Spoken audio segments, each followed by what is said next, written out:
How big do you think the world's largest crystalline nugget of pure gold is? It is as big as a golf ball, or a tennis ball, or maybe a basketball? Or is it even bigger? To find out, precious metals expert Jeff Clark and I took a road trip to see the nugget with our own eyes. And spoiler alert, it's big.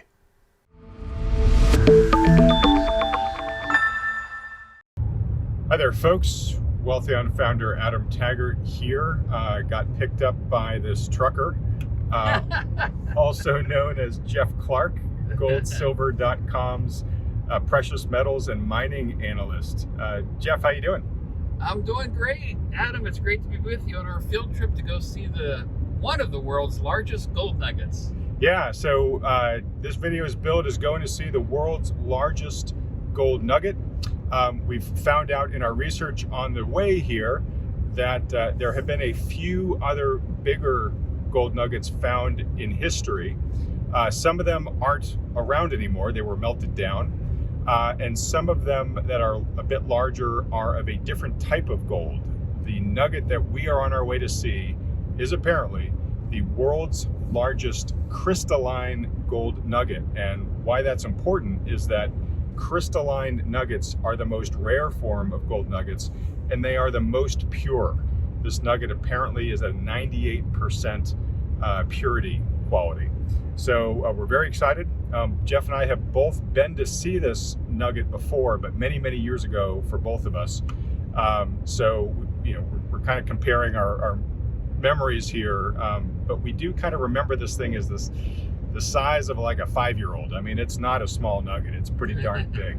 But Jeff is going to be excited to we're going to end up in Murphy's, and I guess we're going to walk into the vault where they have this nugget, and we're going to take the audience along with us. This will be fun. Yes, we're driving through 49er country now, which is obviously has a lot of gold history. And it's called 49er country, if you don't know, because you may know the story of the California gold rush back in 1848.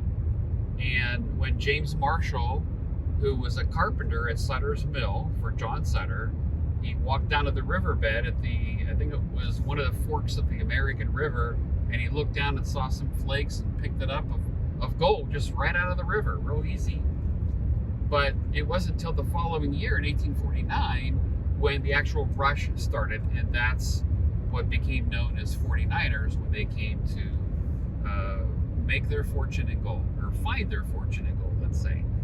We were doing some math on the nugget that we're going to see. It's about 44 pounds and at about 14.5 troy ounces per pound. That comes out to somewhere around 640, 645 troy ounces in this nugget. At today's closing price of $1,800 a share, then that gets us to somewhere rounding up to about $1.2 million worth of gold in this nugget. And I don't know about you, Jeff, but that's a nugget I wouldn't mind having. Exactly. That's a very expensive paperweight, huh? Yeah. Although paperweight, I think this thing would probably topple your desk if you put it on there. But it's also so big you wouldn't be able to fit anything else on your desk. So I'm not sure how practical a paperweight it would be. But so of course that's just the melt value of this thing.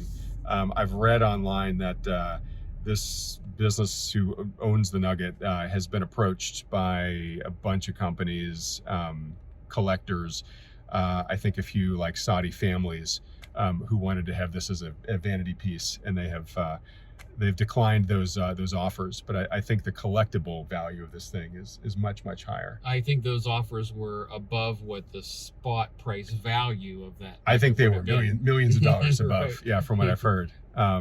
So sort of what we're going to see today is one of those just sort of priceless gifts of nature. Yeah. And speaking of nature, there's a great story of the biggest gold nugget that was ever found, which was found back in the mid 1800s in Australia, called the Welcome Stranger. And I guess they name these things the same way they name diamonds, like the big carat diamonds they find. That thing measured out at, like I said, the nugget we're going to see is about 640 something troy ounces. And folks, you'll see this pretty darn big piece of rock here, or piece of metal. The Welcome Stranger was 2,200 something troy ounces. Wow. So you do the math out there, and it's something like over $4 million in today's value of just spot, melt value for that nugget. Of course, the collectability factor in that thing would just be off the roof. Right. And I think you said it was found near the surface, right?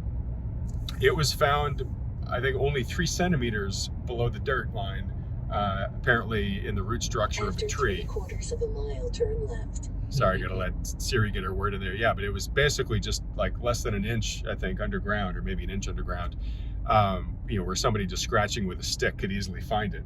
So the lesson here, folks, is the next time you go walking in the woods, make sure that you look intently at the root line of all the trees you're passing. You never know what you might be passing up. And the reason all this, these stories and things about gold nuggets is important is because most gold today found is not in nuggety form. In fact, that's an unreliable way for the most part to mine. Because it's nuggety, it's all spread out. You don't know where it is, how much you're going to find, and that sort of thing. Most gold today is actually invisible to the naked eye. And so that makes, finding a nugget all that more significant. Yeah, and for those wondering why Jeff and I aren't on a plane on our way to Australia to see that Welcome Stranger biggest nugget ever found, is because it doesn't exist anymore. It was found back in the 1800s. It eventually got melted down. And so I like to think when I look at, a gold coin that I might own, that maybe there's a few molecules of the good old Welcome Stranger there in a few of my coins. Yeah, Jeff, and the point that you make there about how the concentration of gold found in nature is getting lower and lower, in the modern era. Really important point for all precious metals investors, but I think really for all commodities investors, which is, humans being humans, you go after the easy to collect stuff first, right? You go after all the highest grade deposits first. So they've all been mined out. Back in the 1800s, when people were moving west across the country, you could find gold nuggets on the ground or in stream beds. There's a great photo of some guys leaning up against a boulder in the Yukon, and it's an old black and white photo, but you learn that the boulder that they're lying against is a copper nugget. I mean, it's not a nugget, it's a copper boulder, right? I mean, those things just don't exist anymore because they've all been found, right? They've been found, and then of course, as they found veins of gold, they went after the richest veins first. And here we are, a couple hundred years later, and there's just not nearly as much of it around anymore as there was. All right, Jeff, here we are arriving at Ironstone Vineyards here in Murphy's, California, where we are going to go see the largest crystalline gold nugget in the world, which they call the crown jewel. And look up there, Adam, you can see some mine. Oh yeah, look at that. They've got mining carts up there on the rails. All right, looks like we're at the right place.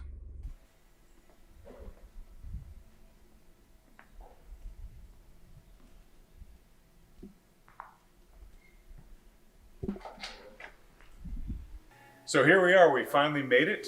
We're here at the Ironstone Vineyard in Murphy's, California, which is the proud owner of the crown jewel. That's literally what they call this, the crown jewel. We're gonna walk in the vault in just a second, but you can get a sense for the size of this thing. It's a lot bigger than just a gold coin.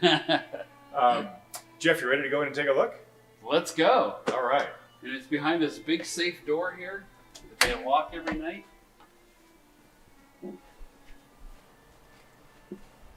All right, so just so you can see the scale, there's a glass wall right here.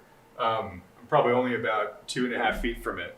But this thing, Jeff, it's probably like the height of like a 4-year-old, right? Yeah. So given its dimensions, I'm actually surprised it's not heavier than it is. And you'll see, Jason will walk around it, you'll see all the height, width, etc. But the fact that it's made of gold's very heavy. But anyways, this was part of a larger, what they call a pocket of gold that was found. I think it was in total about 1,200 troy ounces. 1,500. 1,500, thank you. 1,568, there we go. of which this was the largest piece. And this was actually a much larger nugget. It just had a lot of other different types of minerals trapped within it. And so they had to soak this thing for years, basically, I think, in an acid base to eat away at everything that wasn't gold. And you know, as you can see here, it's now pretty much all gold and beautiful. You know, I think that's one of the real strengths of crystalline gold, which they say is the purest form of gold. I mean, this really is beautiful. It is. I'd like to see it made into a ring. Yeah. I'll carry it on my hand. I don't think you can lift your hand there, Jeff. But here, Jason, get us. Why don't you stand right next to it there, on that side, Jeff? And Jason, you can just get a sense, folks, of the scale of this thing. I mean, this is a pretty nice, hefty nugget. Oh, you can see some of the crystalline on the back, it looks like, too. Yeah, they left some on there so you can see what it used to look like.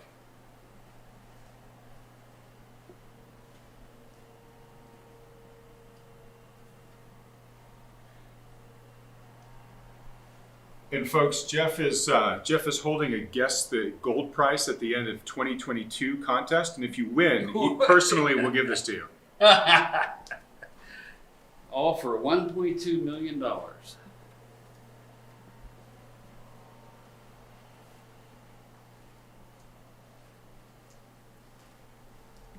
Yep, so folks, we're recording this on December 18th. For any of you gentlemen who are a little bit in arrears and buying your spouse a nice Christmas gift, it's not too late to call the folks here at Ironstone Vineyards and see if you can pick up this beauty. Actually, they have a lot of jewelry here and other nuggets and things. It's a great place to visit. It really is. Yeah, I mean, just looking around the room here, they've got a bunch of fossils. That's a cave bear skeleton they have right there. They've got a bunch of geodes and other types of pyrite and other types of minerals, I guess, that have been found here in the local mining activities. And the ring are some dinosaur bones. We'll get that on the way out. Okay. There's a miner's pan over here. You can see the type of gold flakes that the miners would find when they're out there panning for gold in the rivers here, like Jeff's dad. Yeah, did your dad have one of these big big pans like that, Jeff? Yep, exactly. Yeah. And Jason come out the door here when Jeff wanted to talk to his dad as a little kid. He'd come use the mine telephone, right? He'd say, "Hey, Dad, you have to spin it, right? And get Mabel on the line, have her get your dad." But anyways, yes, they've got a lot of great mining paraphernalia here. And there's the canary in the coal mine. There's the canary in the gold mine this time around. Right. Let's see, is she still singing? Yep, this one's still, all right, good. We're safe for now. All right, so this museum is filled with all sorts of paraphernalia from the gold mining days. Now, once you got your gold in hand, you then had to actually get it somewhere safe, right? And so that's where transport companies, security companies like Wells Fargo came into existence to help folks with. So we actually have some of the actual strong boxes that the Wells Fargo stagecoach would use to transport your nuggets and your bags of gold dust and whatnot. You see, these things are pretty darn substantial. But I want to show you one of the safes over here. So here in Murphy's, we're not too far from Angel's Camp. And that was where Wells Fargo set up one of their first agencies in the state of California. And this was the safe that they used there. Super substantial. No way I could move that thing. But what's really cool is I think this started in the early 1850s. And if you look here on the safe door, every executive director of this Wells Fargo office inscribed their name and the date on the year that they passed the torch on to the next executive director. So we see dates here, 2002, 1962, we've got 1942, 1926, 1901, goes all the way back to the original executive director who ran this from the early 1850s to 1892. A little cool bit of history here. So this is turning into a real fun field trip. Some of the jewelry here actually came out of what's called the 16-to-1 gold mine, which is actually near where Jason lives. It's in Allegheny, California. And this gold came right out of that mine and made it into some jewelry, kind of like what my dad used to do. What's interesting is the name of that gold mine comes from the natural ratio of gold to silver that's found in the Earth's crust. That's what they named it, 16:1 gold mine. I've actually been there and toured the mine and been underground. It's a real fun field trip if you want to do that. But you can actually buy jewelry here from the actual mine. Folks, if you would like Jeff and I to do another road trip in 2022 out to Sutter's Mill and to go to the exact spot where that eureka moment happened, where Marshall found those first gold flakes, let us know in the comments section below. If we get enough interest, we'll shoot another one of these videos. Okay, that was very cool to see such a beautiful wonder of nature up close. When Jeff and I were in the safe where the Nugget is stored, I'd be lying to you if I said I wasn't dreaming up ways to pull an Ocean's 11 and somehow sneak it home with me. Now, I'm guessing many of you may be wondering, hey Adam, with all that time you spent in the car with Jeff, did you ask him at all about his favorite gold and silver mining stocks? And yeah, of course I did. Jeff gave me an update on 2 of the mining stocks he's most bullish on right now. And yep, we got that on camera. If you're interested in watching that, just go to wealthion.com/2picks. But before you do, if you enjoyed this little road trip adventure, please take a second to support this channel by hitting the like button and then clicking on the subscribe button below, as well as that little bell icon right next to it. Thanks for doing that. Okay, now you can go watch Jeff's mining stock update over at wealthion.com/2picks.